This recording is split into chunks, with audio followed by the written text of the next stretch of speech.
Hello, everyone. Peter Maravellis here. I hope this finds you all safe and well. On behalf of City Lights booksellers and publishers, I'd like to welcome you to City Lights Live, the virtual reading series that continues in the footsteps of our in-store calendar during the time of the pandemic. We continue to celebrate the works of authors we know and love with readings, discussions, and forums moving into the summer season. We are delighted and honored to have with us tonight writer, editor, educator, cultural critic, and thinker Jesse McCarthy, celebrating the launch of his new book, Who Will Pay Reparations on My Soul, a collection of essays. It's published by Liveright Books, an imprint of W.W. Norton. We have been following Professor McCarthy's work for some time now. We've had the great pleasure of having him appear as interlocutor for Joshua Bennett's event back in summer. When we heard he had a new book out, we became very, very excited.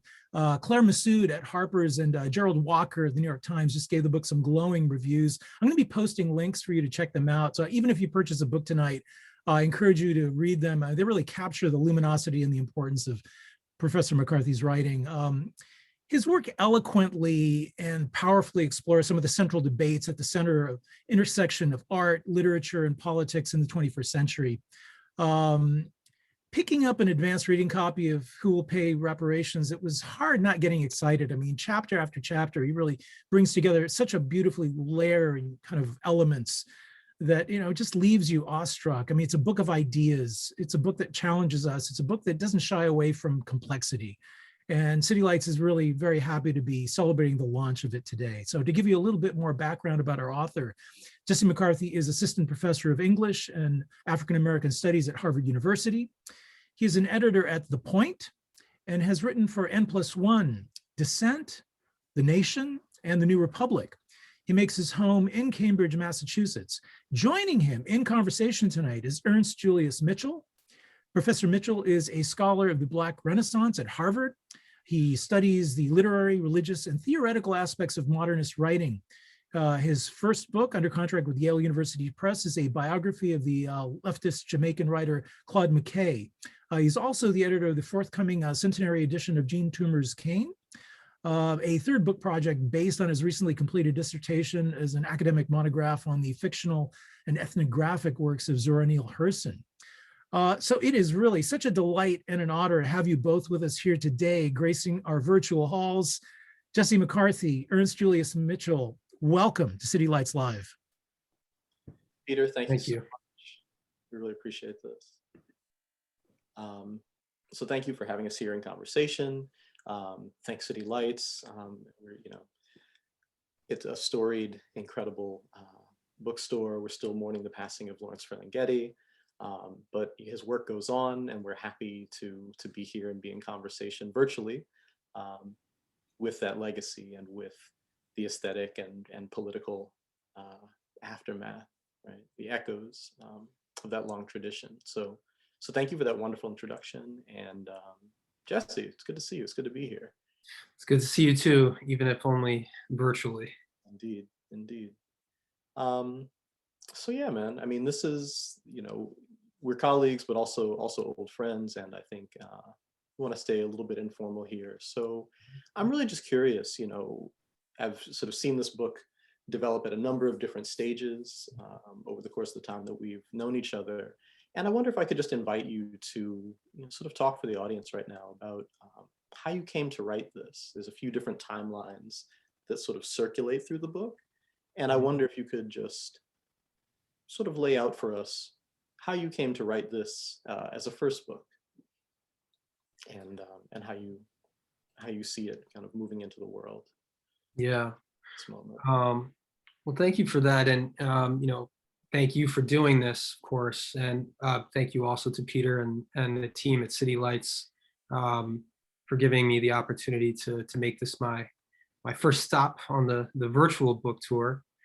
This is a book that really comes out of my turn to writing for mostly small magazines, which is something that I began to do as a graduate student when I was at Princeton and I was completing my doctoral studies.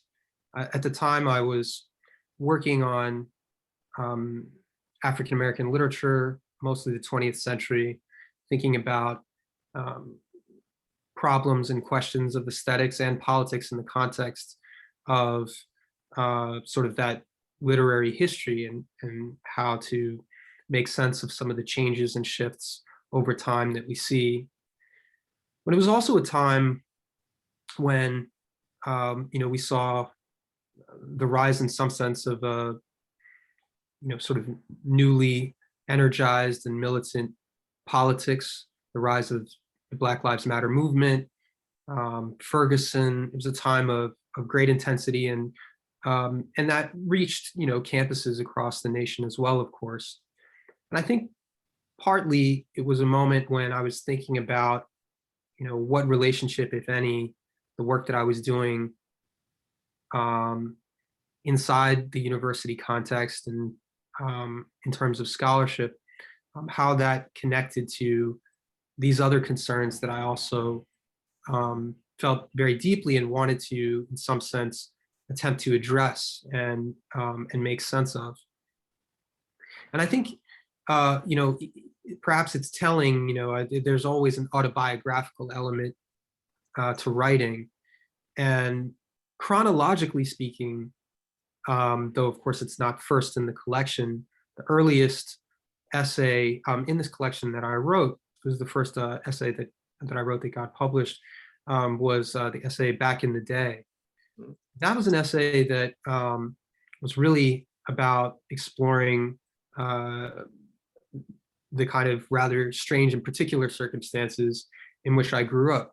I grew up in Paris, came back to the States for college, but growing up in Paris in the 90s, one of the kind of more interesting sort of phenomena in terms of what was happening in the musical scene there was that you had this whole generation of sort of the sons and daughters of immigrants, particularly from North Africa and also the former French colonies in West Africa and elsewhere, who were turning to African-American music and were turning to hip hop as a kind of language for kind of forging their own sense of meaning making in terms of identity, in terms of politics, in terms of thinking about their own sort of complicated relationship to France. And I always found myself really taken by the fact that this music spoke to them in this way, and I had this kind of strange and interesting vantage point where I was listening to it, as an African American, but in France. And I wanted to kind of explore, why they should turn to that, to that music, and what it meant to me to listen to it from that angle. And that piece, I think initially, I sort of felt very tentative about it. I wasn't sure if there really was even a kind of space for that kind of writing, or if anyone would be really interested in it. But I had heard through a friend about this magazine, The Point, small magazine based in Chicago. And when I read through some of the pieces that they had on their website, I was struck that, they seemed to be sort of interested in this kind of open-ended cultural criticism. And so I sent it in, and it got picked out of the slush pile. And the truth is that things sort of followed from there. The opportunity that I got in that case, sort of put me on the radar, especially of other editors at other similar small magazines.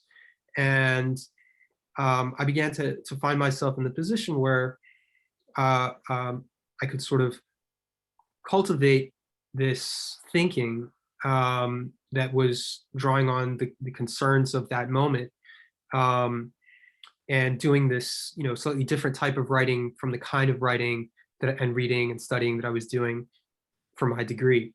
And so that's really how, the kind of public writing began, and has continued.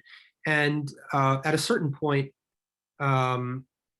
it did become clear to me, I would say maybe about, 2 years ago now, that there was a certain kind of there were a certain number of through lines to all of these pieces, and that I was partly trying to make sense of what I saw as this kind of emerging moment in which, on the one hand, there was a renewed focus on, political questions, but also a kind of insurgency and perhaps a resurgency of all kinds of art, but not only art, of literature, thinking, music, and it all sort of seemed bound up in the tense and also in some ways very dramatic politics of the Obama presidency, of what's followed since then. And I saw that these pieces might actually be usefully brought together in one place where they sort of talk to each other and create this kind of prism through which to kind of look at the period that we've been living through, let's say roughly since about 2014, so over a period of about 6 years or so. And then I wanted, I think, to kind of round out some of these pieces, which are, sort of occasional, sometimes reviews, sometimes sort of cultural criticism pieces, with other essays that, for me, kind of grow out of some of the sort of deep preoccupations that kind of come out of the kind of scholarly work that I've been doing, and also that emerge from some of the kinds of things that come up when you have to design a syllabus or teach, and so pieces like The Master's Tools, which is the opening essay, or To Make a Poet Black, I think really reflect my thinking, or thinking that has emerged from what were initially sort of, more abstract and intellectual preoccupations, but also problems that that I felt confronted by in terms of thinking about how to teach and what it means to teach in this particular moment. Some of the material that is in the book and that we're both interested in. That's right. That's right. No, it's marvelous. And I think that that's exactly right, that there's a kind of brilliant survey of the 90s in terms of music and sort of popular culture. So really in the years before 9/11, and the sort of massive shift in American political and popular culture that happens around the turn of the century. And then there's also, right, this sort of full treatment of the Obama years and a kind of rethinking of what that was, coupled with, right, a sort of reckoning with the BLM moment and the kind of last, sort of Ferguson to George Floyd moments. And so I think there's feeling those three different timelines was really, really important and beautiful for me, actually, this time reading through. I mean, you mentioned that they're occasional pieces, but they really do add up, I think, to a sort of full argument, right, and a full treatment of the kind of intellectual and cultural landscape. That was another thing, I think, just again reading through this time, was just really being struck not only by the beautiful and complex ways in which the essays intersect with one another, but also just the breadth, right, the sheer breadth of how much you're covering. I mean, they're sort of every major name in contemporary Black studies, even folks I hadn't necessarily expected to see pop up,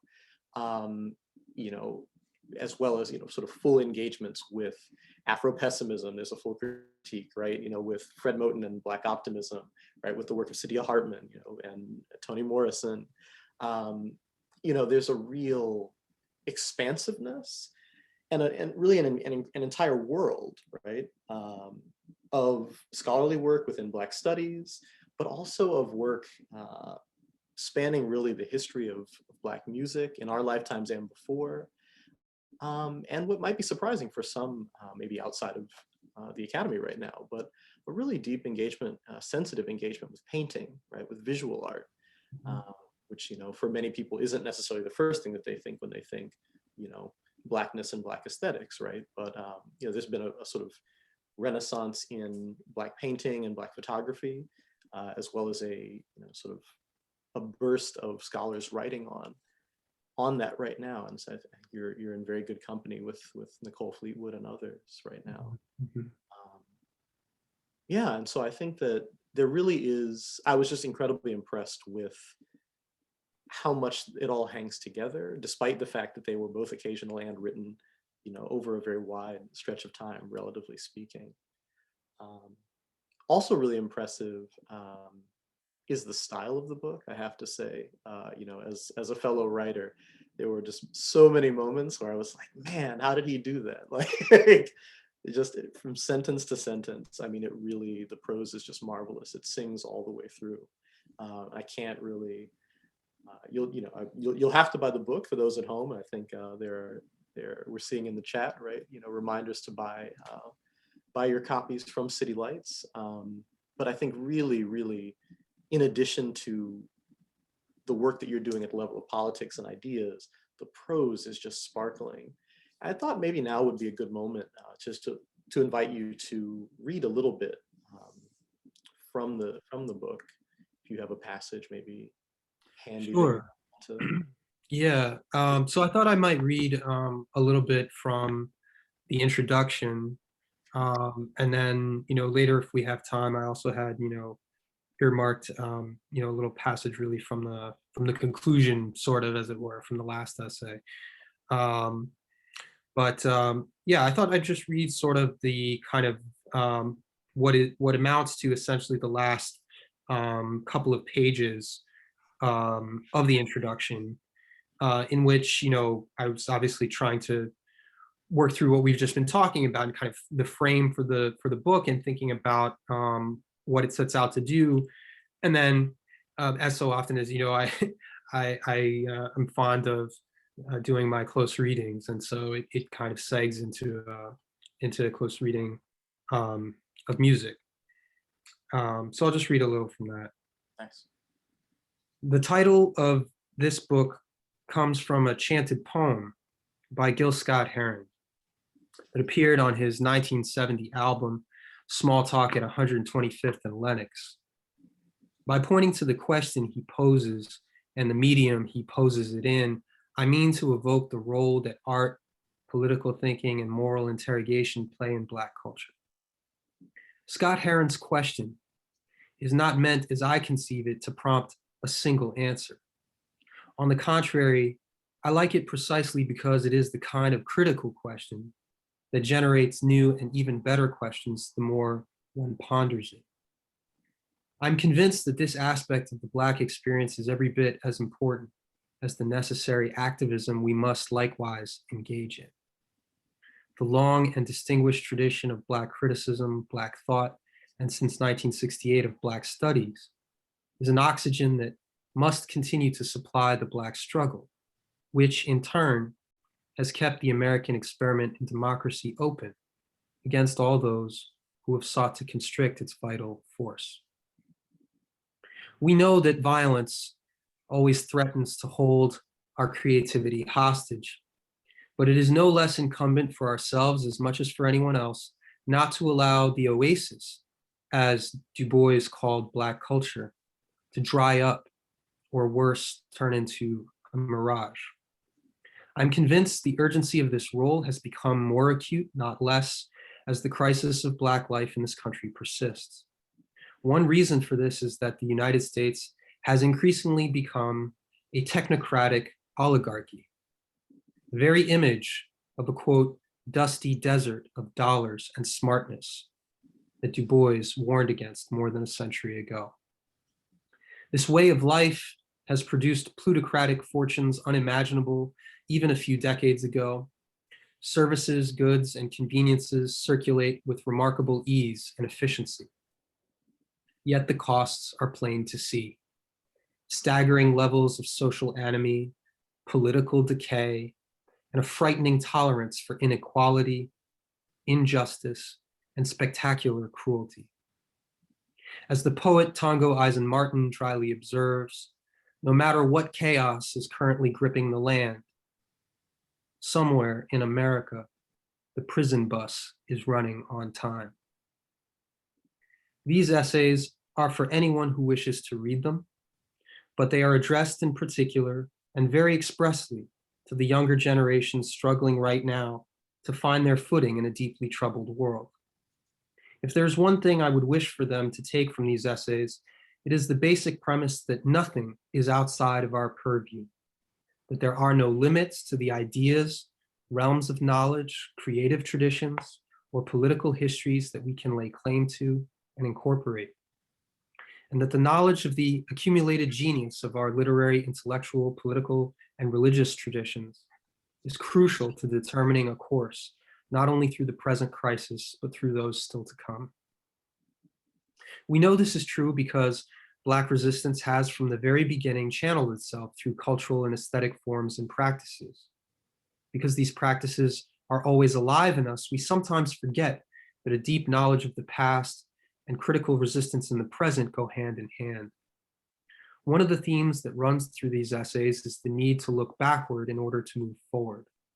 I want to close out, therefore, by turning back momentarily to leave you with some thoughts on a record that meant a great deal to me when I was young. There are several tracks on Nas's album It Was Written that can change you if you listen to them. One is I Gave You Power. The conceit is simple. Nas raps from the point of view of a gun. The result is a timeline of violence, consequences told from the perspective of the barrel. The gun becomes a center of consciousness, while the people caught in its path are treated like fungible objects. The harsh and unsparing beat reinforces the oppressive darkness. It is a demanding song, and what it demands of the listener is that you think about violence, about masculinity, about the power of analogy itself. It is one of many testaments to getting it how you live in the crack era. A requiem for an entire generation of Black youth that we lost, whose pain lives on in the families and friends who love and remember them. This is why a quarter century on, and despite zero commercial airplay, hip hop heads everywhere still talk about it in tones of reverence and respect. But there was a successful single from that album, a big hit that year. If I Ruled the World, imagine that, featuring Lauryn Hill.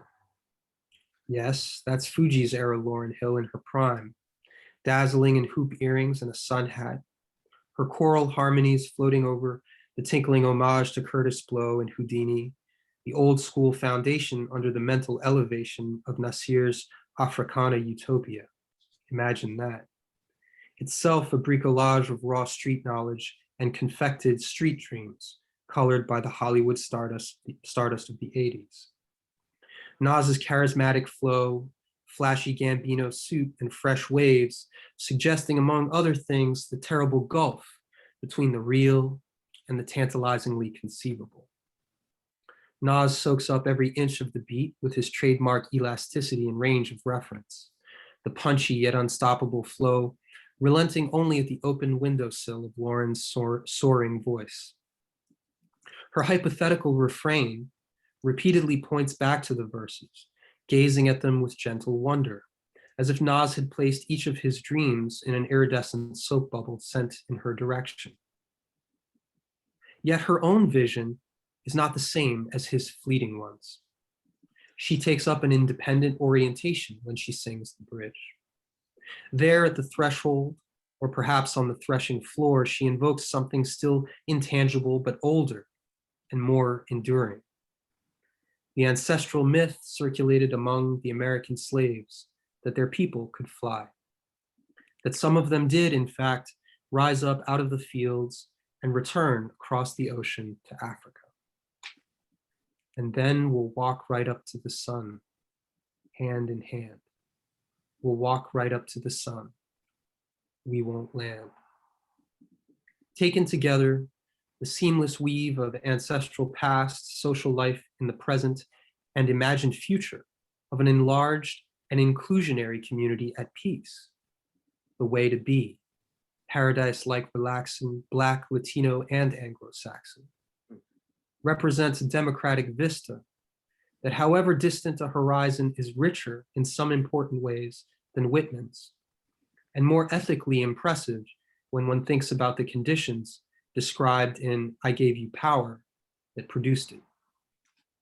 Lauren's promise is also Milkman's in the closing lines of Song of Solomon, a novel that likewise suggests that lost young men full of dreams have to connect with the glide path of the past before they can fly on their own wings. There are many other good reasons to contemplate the significance of what is signified in these two songs and their presence on It Was Written. I don't pretend to exhaust them or to have the final word, nor is this about properly appreciating these artists who are already critical and commercial successes.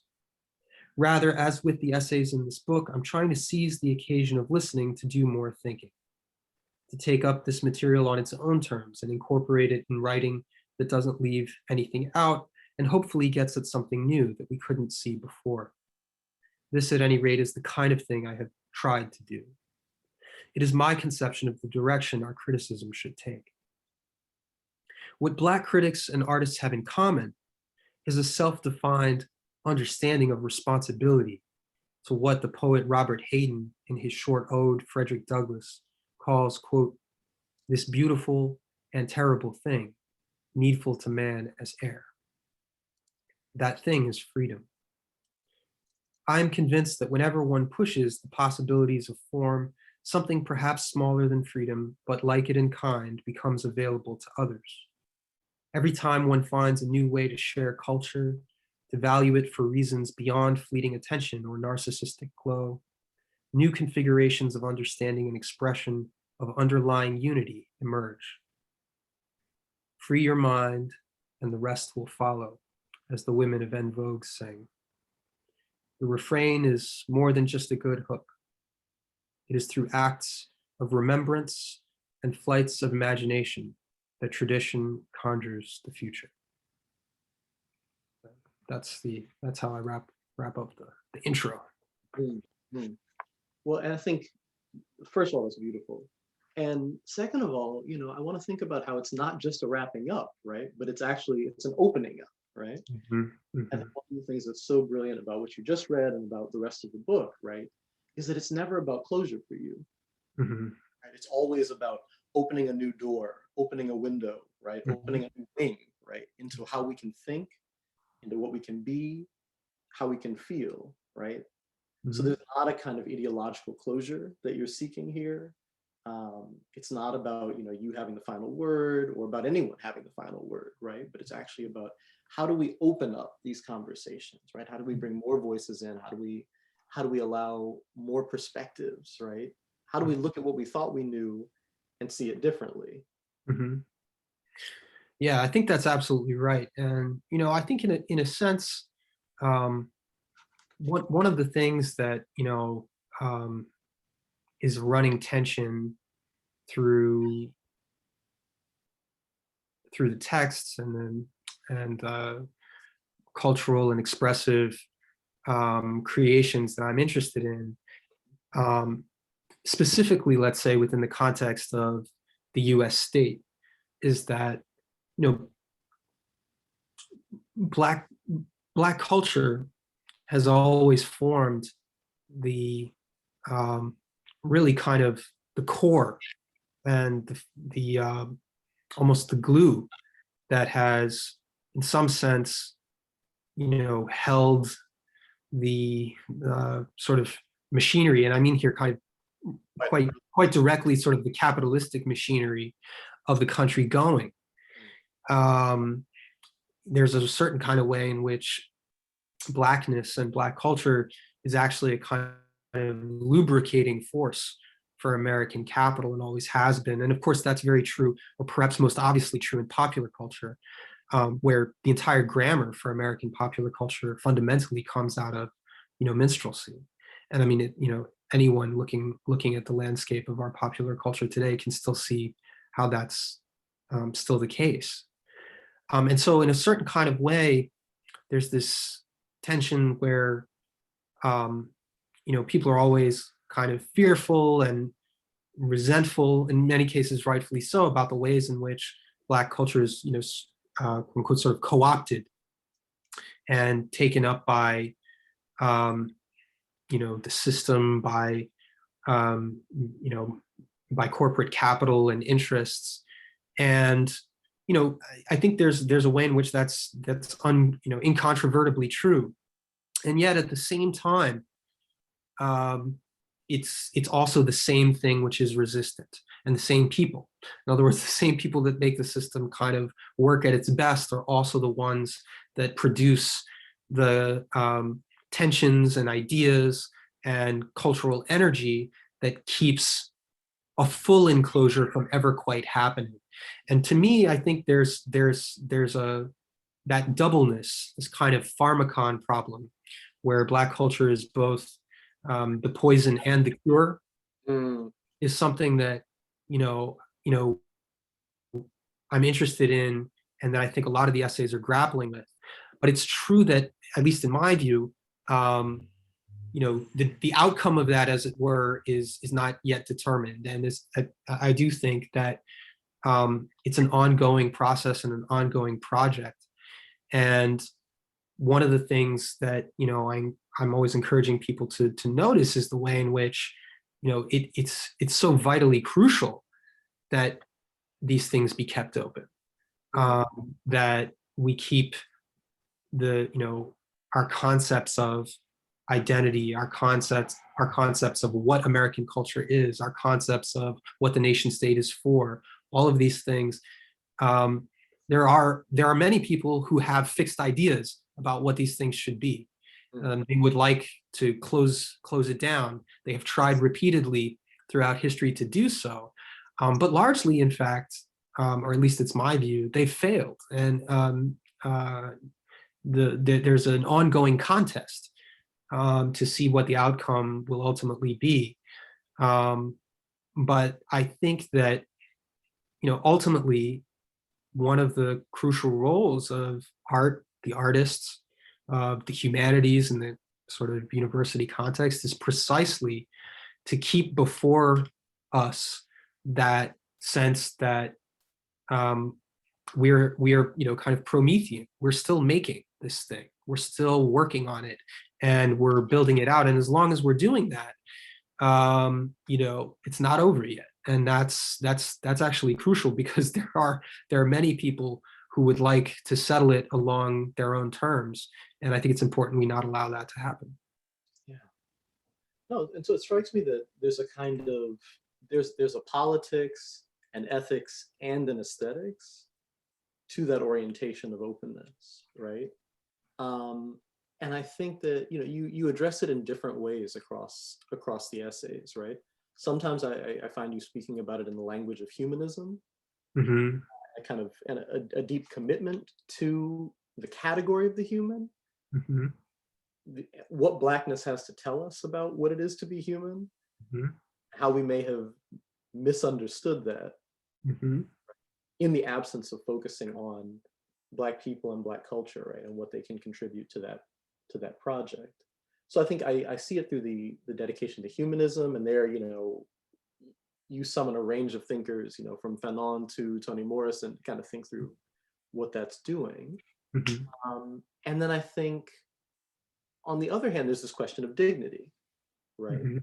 And really thinking about dignity not just as something which is sort of inherent to us, although, maybe, right? But also as a process, right? I mean, you talk about it in the Origin of Others, as self-regard, right? Which Morrison insists is the process in which we recover ourselves, in which we once again become human, right? And so there's like this ongoing recreation of self that makes dignity and makes self-regard not just a thing that we achieve once and for all, right? But that is constantly being reawakened, recreated, renegotiated in our encounters with one another and in our encounters with art. Yeah, I think that's right. I mean, I think that one of the things I'm at pains to do is not to simply fall back on a kind of received wisdom about humanism, Mm, kind of story about, let's say a sort of, Renaissance era European project um, involved in, securing the rights and dignity of the individual, that sort of, accomplished and emancipates, and we just need to kind of go back to that, as it were. But as I point out in that essay, while Erasmus and Thomas More and others were articulating their visions, there were, of course, also other human beings who were being put into the hold and taken across the waters to the plantations in the Americas. mm, And I think that part of, I'm more interested in and inspired by what I see, what I understand Toni Morrison to be doing, and also people like Sylvia Wynter to be saying, which is that actually humanism is a project in some ways that we haven't even really started yet. Or to the extent that we have started it, it's an extremely recent project. And I think that looked at that way, it shifts the terms, to me, of the debate. And rather than it being simply a matter of what was wrong, let's say, about European humanism, and there are some things that definitely went wrong. What's more interesting to me is the ways in which Black thinkers, Black writers like Morrison and others are trying to do, I mean, this is what Sylvia Wynter says, are trying actually to undertake a project that's very much like the project that Erasmus and company were doing then now, by trying to get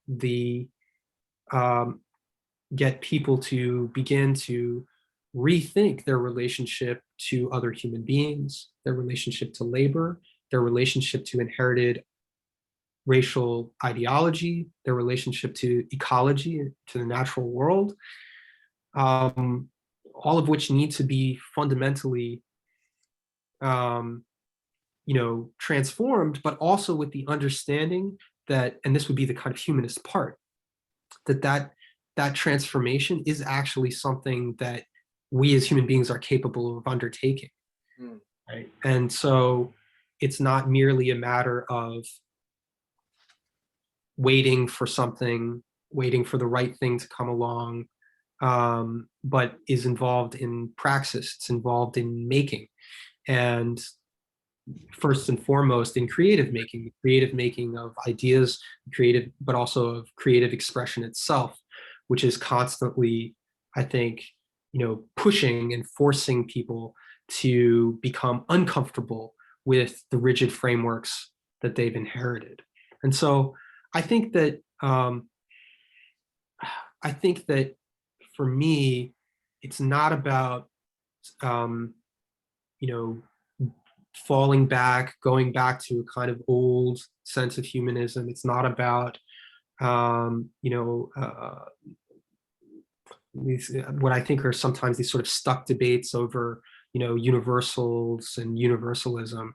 Really, it's more simply about saying, it's about shifting our perspective so that we are paying more attention in the right ways to what's going on around us, to what's going on in our present, and taking cognizance of the fact that these things are not simply like so let me put it this way. There's a lot of ways in which the fact that we live in a highly commercially oriented capitalistic society, there's a lot of ways in which we're taught to think about culture, cultural products, but even books and ideas as simply commodities to sort of use and kind of move on, and we extract some pleasure from them or whatever. We rate them on the site and we move on, and to say, no, we actually need to rethink our relation to these things and understand that actually this is the material and the tools for self-transformation, and that that kind of a project is not one that is understandable or can be fully articulated within the terms of simply capitalist transaction. Like these have to be understood as larger projects that in some ways, I mean, I don't know what there are a range of words. We can say they're theopolitical, they are social, they are, if you want to be fancy and philosophical, they're ontological, right? It's rethinking about, what we are as human beings, and remembering that that's a project that is ongoing, not a received project of things that are finished or that we can go back to, or if only we could go back to some earlier era. Like all of that is fundamentally illusory. We really don't have a choice. I mean, if you're really paying attention, I think if you have your head in the right place, you can see that actually things are moving forward. They're moving forward rapidly. And the question is, to what extent do you kind of claim agency over that process, instead of being sort of swept along as a kind of sleepwalker or a passive observer to that change. That's right. Yeah, no, I think that's really, really it, right? And you're kind of resisting the desire of, and sort of everything around us, right? Which is the commodification of the human, right? Everything, all the technologies we use, right? Like the platform we're on right now, right?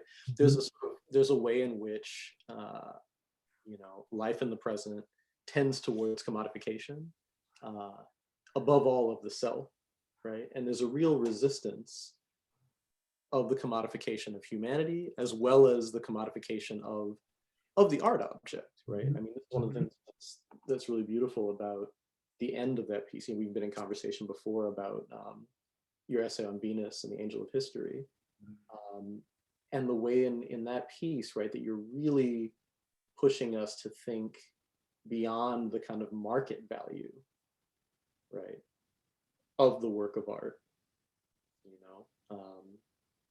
and asking us to think, okay, well, what does our encounter with the work actually do to us? How does it change us?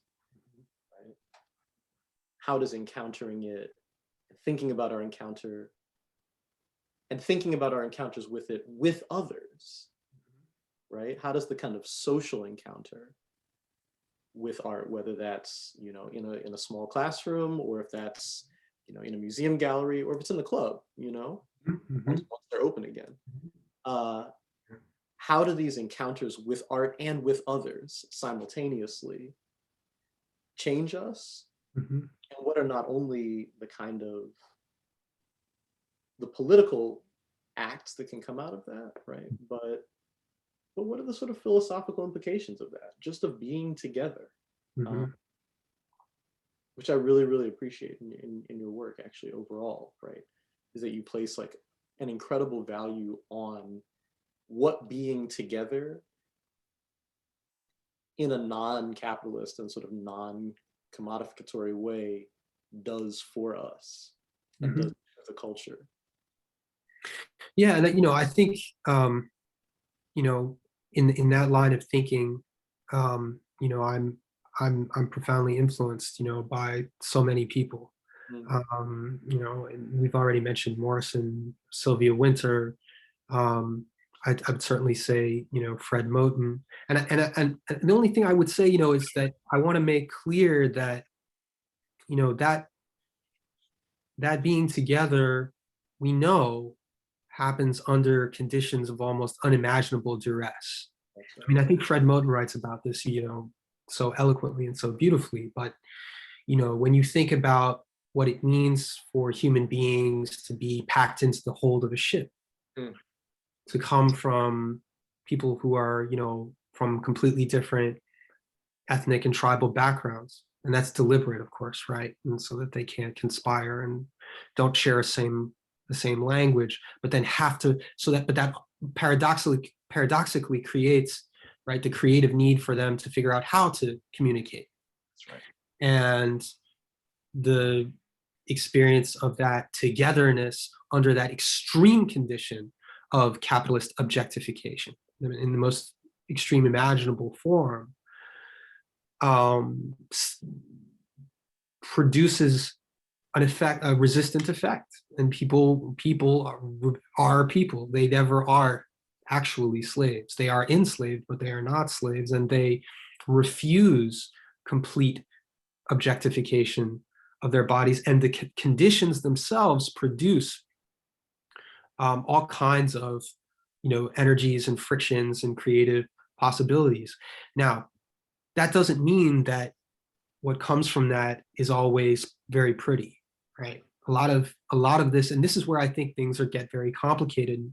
I think some people, one of the more popular essays in the book is this piece I wrote for N+1 called Notes on Trap. Yeah.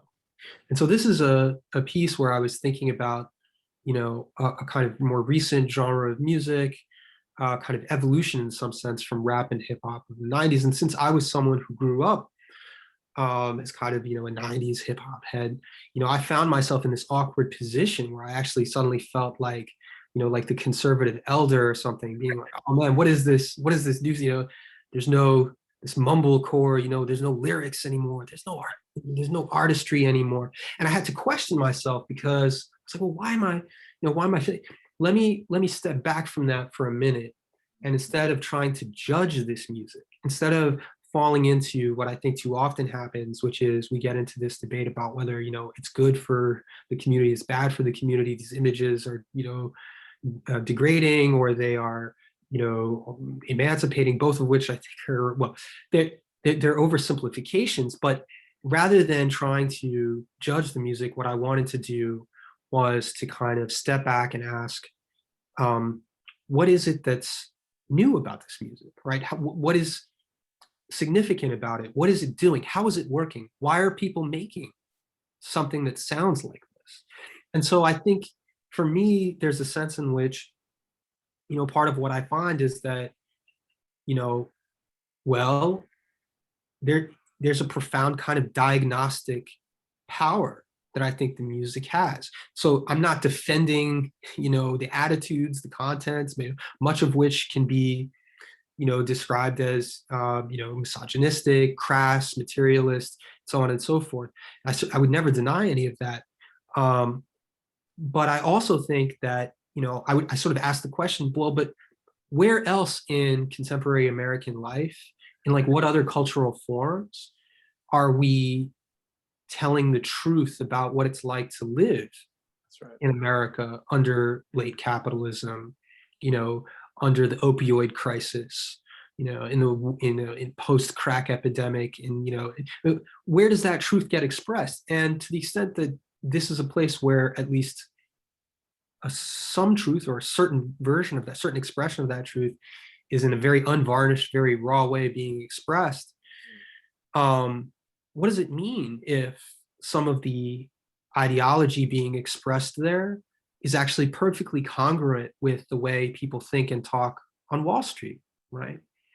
In terms of, for example, being willing to, do anything at any cost to acquire vast amounts of wealth privately, and kind of hoard it and not care about anybody else, which is an attitude you can find in a lot of that music, but that is also kind of the ethos of, the sort of post-Reagan revolution, financialization of the economy, which produced trap in the first place.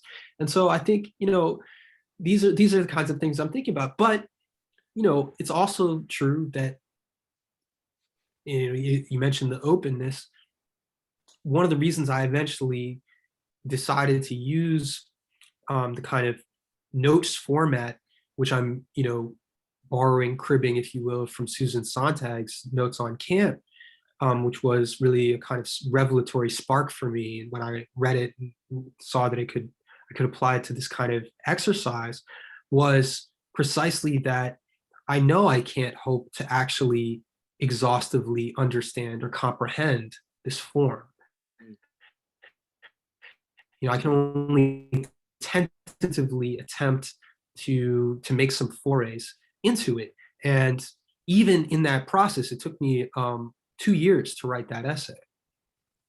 Even in the process of writing it, I learned a great deal. I changed my mind about things.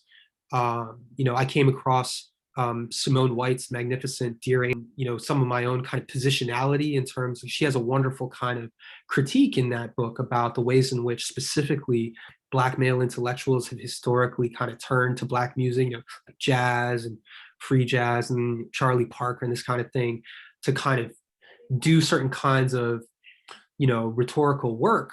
And, asking, I think she asked a really important question about, why we're always doing that, right? And whether or not it still makes sense to do that with this music, right? And I don't really ultimately, I think, come out one way or the other, but I'm interested in staging that conversation. And what's important to me, I suppose, is to make sure that people understand that I think this is a cultural form that we need to be taking seriously and not dismissing in the way that I think some people want to simply either sideline it as some kind of weird, thing that comes from the ghetto and it's kind of hood and, it's not high art. So we can just sort of try to pretend it doesn't mean anything to us. Or simply to, revel in it, as another hit, another banger, and have, enjoy it, consume it without any reflective moment on the implications of it, which are in many ways deeply tragic. I mean, one of the things that was, I would say, rather searing about writing that piece was that so many of the artists that I was following as I was writing the piece, even in the course before I could even finish it, died, violently. And so these are all sort of the kinds of things that I'm always trying to work out and I shape the ultimate content, but also form of the pieces. Mm-hmm. No, and I think it's, thank you for that, for opening that up for us. And I think that it's a real testament to the level of engagement, right? That I think some of the most inventive prose in the entire collection, right, comes out of your engagement with that, right? I mean, there's a way in which it transformed your writing style, right? Trying to sort of voice a response to that. And I think that responsiveness to pop culture at all of its levels, right, is a real kind of hallmark of the collection. I'm thinking back, to what you were saying about the hold and the Middle Passage, about enslavement and the costs of that, and trying to also be conscious of the audience that's here with us, right, and not just as audience, right, but as collaborators, right. So in the chat we've got a question from Reggie Bailey, right. Did you always know you would name your essay collection after Who Will Pay Reparations on My Soul, right? The song and also the essay. And I think maybe it might be a good moment to turn there, right? As we're thinking about, sort of commodification of bodies, right? And, the cost of that historically and what it means even to try to tally that up, right? I think people who haven't read you before, people who are about to pick up the book, might have some questions, right, about the reparations debate and where you fall in that, and it gives the sort of title to the entire essay, and I think it goes really to your position on this, goes to the heart of this whole question of the commodity and Black bodies as commodities, and what one can pay for that, or if it's even possible or desirable to try to tally up that cost, which seems to me incalculable.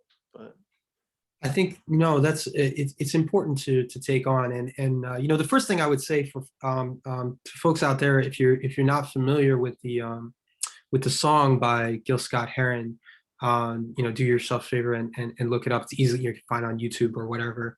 Um, it, you know, that album, that Gil Scott album, was an album that, I had, when I was pretty young. And so it's always sort of been there in the back of my mind. And when I was very early on, when I was thinking about putting the collection together, that I was like, this is going to be the title. This is going to disappoint people a little bit. And, I know why people will, to a certain extent, be frustrated. And there are many legitimate criticisms to be raised of my book and the positions that I take. But in a weird sense, I'm not actually that interested in the debate on reparations. And so the title, in some ways, is a little bit misleading. It's not misleading if you are thinking about it, I think, in terms of its relationship to Gil Scott Heron, to poetry, to music. If you're imagining it as, this is a book that I'm going to pick up and read, and it's about an art, this guy's going to take down Ta-Nehisi Coates' position, and I can use it at when I'm debating with my friends over this question. It's actually, you're going to be disappointed. It may not be that helpful to you. But what's interesting to me is that, and I guess I should make this very clear. Oftentimes in the public sphere, there is a way in which Black intellectuals, and very specifically Black male intellectuals, are sort of pitted against each other. And there's a desire to kind of, there's historical, many historical famous examples. I won't go through them all right now, of that. And, I've always been very aware of that, and conscious of the fact that, my work is also always, there are people who are in various ways, I think, often tempted or interested in using it in that way. And I have tried, I don't know how successfully, to make that difficult, because I have enormous respect for the people I have disagreements with. I have enormous respect for Ta-Nehisi Coates as a writer and an artist, and I have enormous respect for Frank Wilderson as an activist and as a writer and thinker. And I'm not interested at all in sort of knocking down their arguments or their ideas. I think on the contrary, that their interventions have been extraordinarily important and influential. I'm glad that they've been made. What I also think is that we, the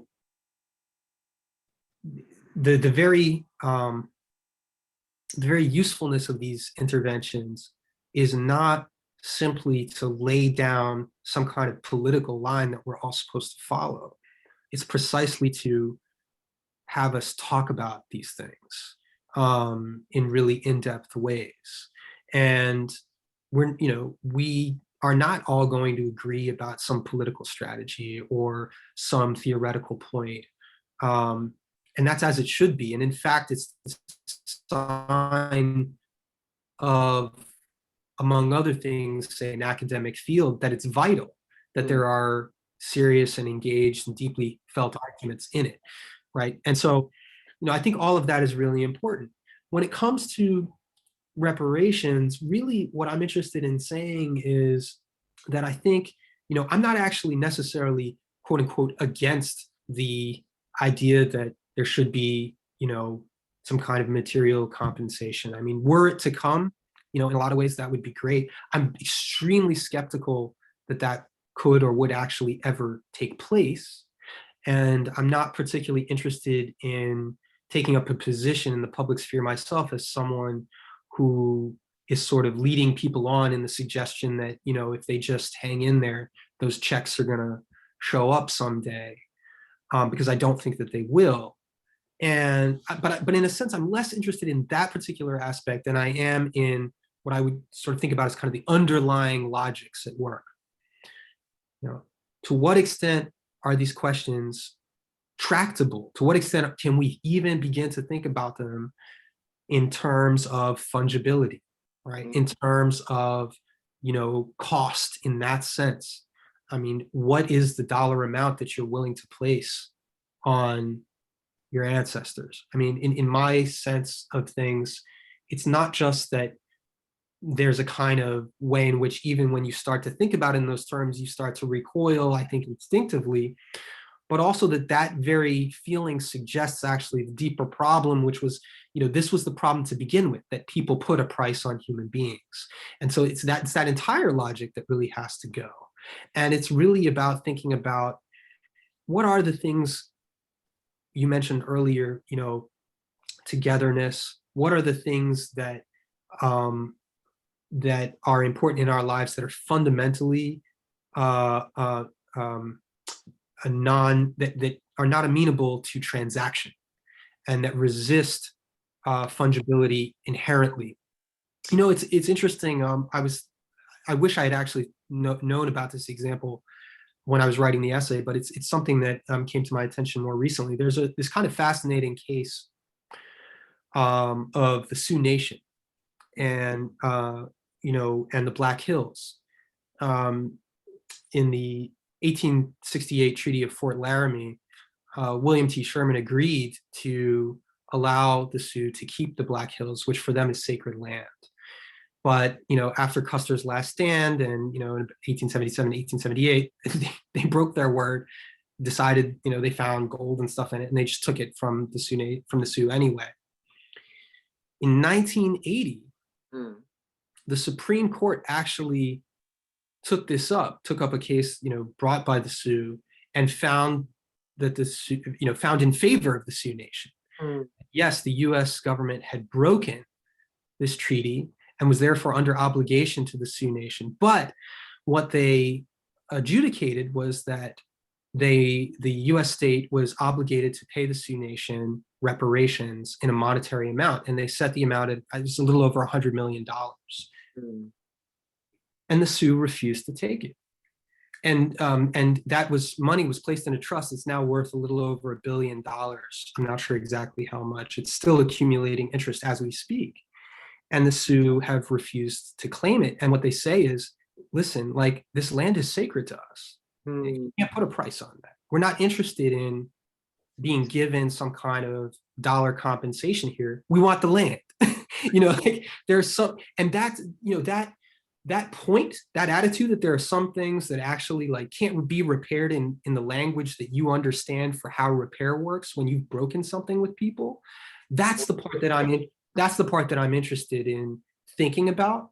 And I do think that while I think there's an enormous amount of power and value in Coates's, articles and his argument in the case for reparations, I think the stuff that he brings to light and the way that he forced people to really think, concretely and materially about very specific cases around redlining and things like that do not go to some more distant past, although I don't see that the distant past should make that much of a difference, but even if it were. But my point is still, yes, it's, yes, things are owed, but I'm not sure that by any means, even if we were to get some kind of material reparations, that exhausts the underlying question, the underlying problem.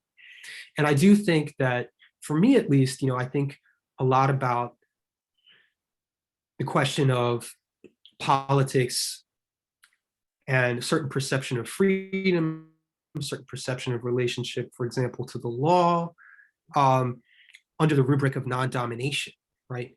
And specifically, and this is in the little r Republican sense, the idea of liberty and freedom as non-domination, specifically from what?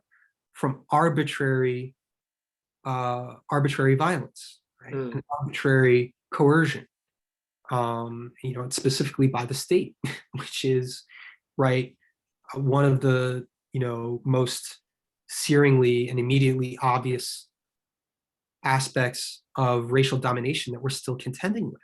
The way in which repeatedly, again and again, we see people's lives taken in arbitrary manner. And the fact that what that tells you, people get bogged down in the specifics of various cases, and they tend to lose the general point that the fact that it keeps coming up and the ways that it keeps coming up tells you that these are symptoms of an underlying case. And that case is one of domination, of a people whose relationship to the polis, to the civic life, is not just one of inequality, but one of domination, right? In which they are not free because they are not secure in their body, they're not secure in their property, they're not able to live and breathe and go about their daily lives without worrying that maybe suddenly, at a moment's notice, some kind of arbitrary force might not only come and intrude upon their personal liberty, but actually take their lives. And until you work through that problem as a fundamentally ethical and political problem, for which, you know, there's an enormous range of things that need to be addressed, simply the material aspect, you know, I guess I would say sort of doesn't cut it. But look, you know, that said, I'm not primarily a political theorist. These are questions that I'm interested in, that I engage with, that I'm kind of thinking about through, you know, art and ideas and all of these ways. But I'm interested in having the conversation and keeping a kind of lively debate going among people. I'm not interested in saying these people are wrong, don't listen to them, don't read them. On the contrary, you should read Afro-pessimism. You should read the work of the many people working under the rubric of Afro-pessimism. You should read Ta-Nehisi Coates' work if you're not familiar with it. Yeah, I'm 100% with that, you know, and but I love what you just said about, you know, the sort of thinking about non-domination, right? And it's one of the things that's, I love that you started out with Nas, right? You know, if I ruled the world, right? And, you know, how do you finish that sentence? If I ruled the world, you know, insert form of domination here. And then there's this pivot, right? If I ruled the world, I would free. Mm-hmm. Mm-hmm. Yeah, I think that's something that's so central to the tradition, and something that's so central to the work that you're advancing here, right? Is trying to think about, you know, political participation in a way that isn't just about, you know, sort of dominating those people who disagree with you, right? But actually trying to make a fairer and, you know, more equitable and freer world, right? To bring more people in rather than to Mm-hmm. kick people out and dominate them in the process. I wonder if we have a question in the chat. I know, you know, you think a lot about the work of experimentation, and you're thinking also a lot, you know, about futurity. I guess that's a lot of what we're talking about here. Mm-hmm. And so I wonder if you might riff on this. One of the questions brings up Sun Ra, right, who used to talk about black high technology in his futurist manifestos. Even though some consider his inquiry to be tongue-in-cheek, there appears to be a sincerity to his proposals. What forms do you think an emerging black technology might take, aesthetically, politically, socially? You know, and I know that you're thinking a lot about the futurists. Actually, there's a whole other, you know, I think hopefully forthcoming essay that I've read bits of and heard bits of, that I think has to do with the futurists. And also, you know, Afrofuturists and also European futurists. You know, and you're also thinking a lot about technology, right? And kind of the role of technology within, you know, sort of Black popular culture right now. Mm-hmm. There are a lot of drones in this book, mostly for the good, right? But yeah, I just wonder, you know, maybe if we could riff on, we've been thinking a lot about the past, so we can riff on the future and kind of think about, you know, Black tech and Black future. Or just Sun Ra. Yeah, no, I love that. I mean, so there's a couple of things. I think that you know, one of the things I think is always really important is to you know, try to really historicize our terms and our concepts as we use them. Technology is a fairly recent word, right? It's a word that actually enters into the vocabulary and the way that we use it, really not until sort of the post-Enlightenment, and in the context really of the early Industrial Revolution. That's right. And I think it's important to locate it there. That is to say, to understand it as, among other things, a kind of, to understand it anthropologically, right? And provincialize it, if I could do that. That is to say that technology, we use that word today, but what we call technology is first and foremost a kind of ideological construction that is not even entirely broadly European, but really kind of Northern European, and very, very much centered around the, and the interest in innovation and so on and so forth, that sees itself as spinning out from that particular moment, right, forward. And we're still today, when people talk about technology, what are they really talking about? I mean, they're talking about now we're sort of in a post-industrial era, in the tech information era, but all of those things are imbricated back to that moment. And that sense of technology, it's, I think, really important for us to see some of the profound problems and limitations of it. When you think about the ways in which, for example, so much of what that technology is for is fundamentally things that in one way or another require regulation. And so none of the technology works unless you regularize the workday, unless you fix and Fordism and breaking down things into their processes and making them repeatable and mechanical and so on and so forth. And then we move into the sort of the stage of a kind of an information economy, and very quickly, all of a sudden, what do we discover?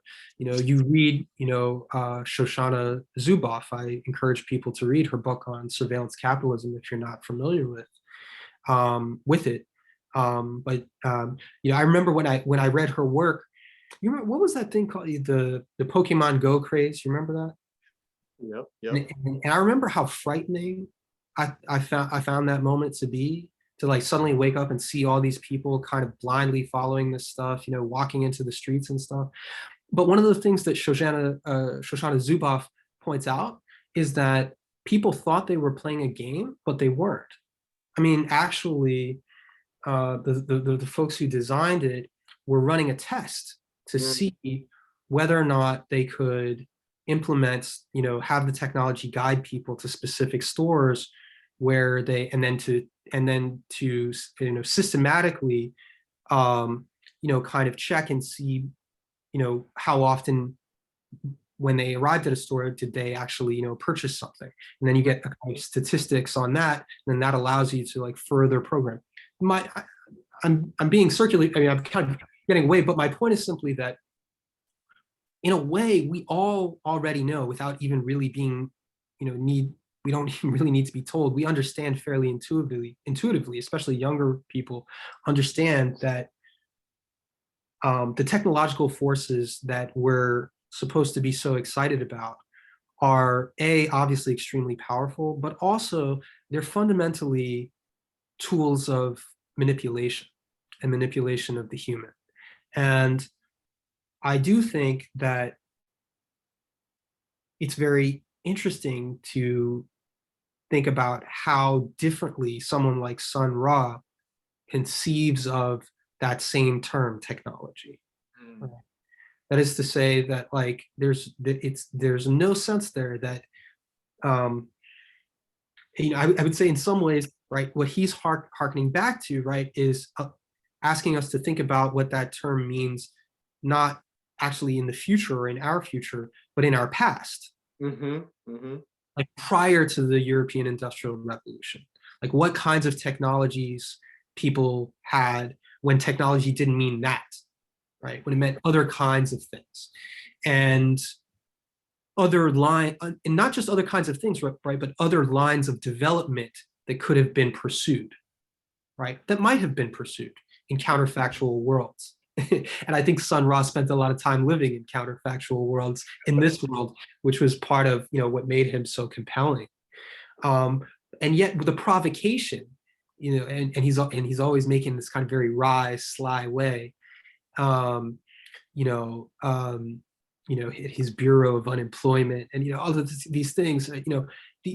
The way in which he's actually going after some of the kind of underlying ideological pillars of common sense of our of the things that we're not trained to think about, and in fact actively in many ways dissuaded from considering at any length.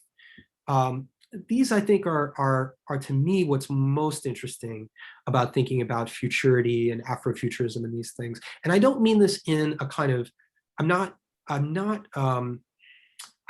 wouldn't want to reduce it. I think sometimes there's a kind of, how should we put this, kind of corny way in which this is kind of flattened to a kind of like Hotep-y, kind of like the pyramids or, spaceships. But actually, right, I think those are kind of simplified, maybe, Ra would appreciate this term. They're kind of hieroglyphic, ways of actually getting at these other more philosophical problems. I would say even epistemological problems. Mm. And this is, one of the things that I'm always at pains to, point out, right? I mean, we're so bound up, and everyone's always, we have to have a conversation about race in America and what's going on. And on some level, without being too technical about it, we have an epistemological problem, right? Like we have a problem where people, if you don't know how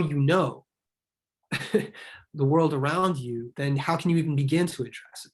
If you have, one group of people and another group of people that look at the same set of facts, well, it's not going to help. If you're like, well, we just have to. Oh, hang on. I think we'll get to, right. Okay. We'll get to the right, outcome here. That's not going to work if the problem isn't that we can't see the same facts, but actually that like our frameworks for how we think about value, for how we think about sociality, what counts as a good time, what counts as, what makes something beautiful or not beautiful. All of these things are things that I think, the Black tradition actually has a profound and valuable history of throwing into question in radical ways that are extremely important for us to pay attention to, because it seems very likely that even if we may not have all the answers and all the solutions, but I'll bet some of them are there. I'll put it that way. I'm venture to say that I think some of the answers really do lie there, and it's partly because of that aspect that I was alluding to before, where as Paul Gilroy would put it, the culture that produced Blackness is a kind of counterculture to modernity itself.